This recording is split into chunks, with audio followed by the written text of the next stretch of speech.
আসসালামু আলাইকুম জ্যেষ্ঠ বন্ধুরা, কেমন আছো তোমরা? আবার একটি নতুন গল্প নিয়ে চলে এলাম। আমাদের গল্পের আসরের আজকের গল্পের নাম গুলতি। গল্পটি লিখেছেন খাইরুল বাবুই, ইলাস্ট্রেট করেছেন সারা তৌফিকা। গুন্টু রিজের এই বইটি ছোট্ট রাফিকে নিয়ে লেখা।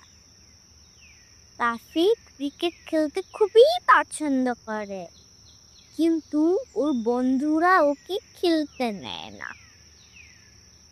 রাফিকে ওরা মাঠের বাইরে একা একা গুলতি নিয়ে খেলতে বলে, কিন্তু রাফির যে খুব খেলতে ইচ্ছে করে।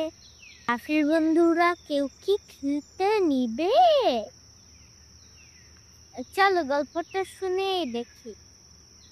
নাবিল, হানিফ, গীতা ও রাসেল প্রতিদিন ক্রিকেট খেলে। মাঠের পাশে একা একা বসে থাকে রাফি। সেও খেলতে চায় ওদের সাথে,